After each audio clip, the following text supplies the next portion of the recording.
చాలాసార్లు రాజకీయ నాయకులు, ఆ పార్టీల అధ్యక్షులు వాళ్ళు మాట్లాడే మాటలకు, చేతలకు ఏం సంబంధం ఉండదు. వాళ్ళ మాటలు చాలా డిఫరెంట్ ఉంటాయి. చేతలు పూర్తిగా భిన్నంగా ఉంటాయి. ఆంధ్రప్రదేశ్ ప్లాట్ఫామ్ మీదకి వస్తే జనసేన పార్టీ వాళ్ళ అధ్యక్షుడి ఆయన మాటలకు, చేతలకు కూడా ఏమాత్రం పొంతన ఉండదు. చాలాసార్లు హెన్స్ ఇట్స్ ప్రూవ్డ్ అంతే. అండ్ ప్రజల గురించి, ప్రజల సమస్యల గురించి ఆయన చాలాసార్లు రకరకాల నీతులు, సూక్తులు చెబుతూ ఉంటారు. బట్ ప్రాక్టికల్గా ఎగ్జిక్యూట్ చేసే దగ్గరకు వచ్చేసరికి అటువంటివేమీ అప్లికేబుల్గా అటువంటివేమీ పెద్ద పట్టించుకోరు కూడా. తాజాగా కూడా పిఠాపురంలో సరే సమస్యలు చెప్పుకునేకి రండి అని చెబితే ప్రజలందరూ వచ్చారట.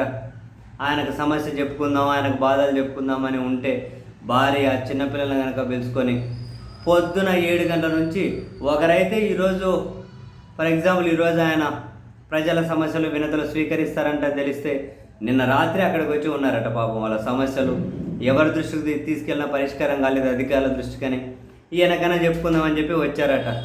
పొద్దున 6:30, 7 గంటలకు ఆయన నిలబడితే మధ్యాహ్నమైనా సాయంత్రమైనా పట్టించుకునే పరిస్థితి కూడా లేదంట. నీకు ఓటేసినందుకు నీకు, నీ పార్టీకి, నీ ప్రభుత్వానికి దండం, బాగా బుద్ధి చెప్పావు, బాగా నేర్పించావని దండాలు పెడుతూ పోతూ ఉన్నారు జనం.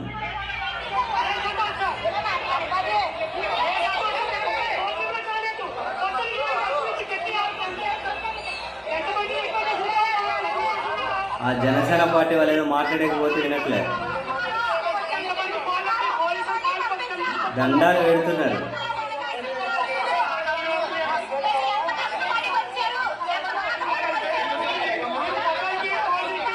అందరికీ దండం పెడుతున్నారు. ఆయన టీంకు, పోలీసులకు అందరికీ అంటారు. 7 గంటల నుంచి వచ్చారట.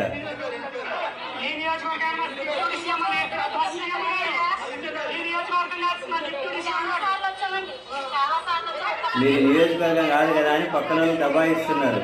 ఏమైనా డిప్యూటీ సీఎం కదా, నియోజకవర్గం వాళ్ళే రావాలా, మరి పక్కన పత్తిపాడు అంటున్నారు. డిప్యూటీ సీఎం కదా అని నియోజకవర్గం వాళ్ళే రావాలా అని అంటున్నారు. పత్తిపాడు నియోజకవర్గం జనసేన వాళ్ళు ఉన్న వాళ్ళు మాట్లాడట్లేదు. చూడు పాపం ఏదో సమస్య ఉన్నదట చిన్నపిల్లలకు, ఆయనకి ఏదో సమస్య చెప్పుకోవడం కోసమే మేము పొద్దునుంచిన రమ్మన్నారు, ఎవరు పట్టించుకోవట్లేదు అని.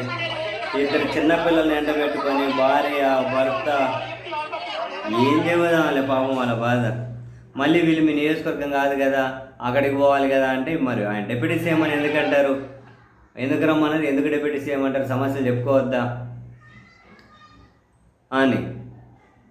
మళ్ళీ ఆడ ఉన్నోళ్ళు బాధ్యత ఫీల్ అవ్వకుండా పొద్దునుంచి వెయిట్ చేయించి మళ్ళీ వీళ్ళనే దబాయిస్తారు.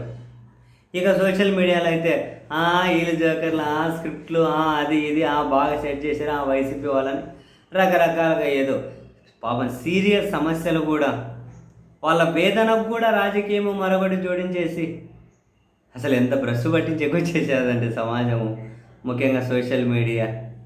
దారుణం. చూడండి, ఆయన మాటలేమో పెద్దగా చెబుతారు, పొద్దున్నుంచి వెయిట్ చేయించి వచ్చే వాళ్ళ మొహంగా చూడలేదంట, పట్టించుకోకుండా వెళ్ళిపోయండి. ఇంకా అట్లుండదు ముచ్చట, ఏం చేస్తారు.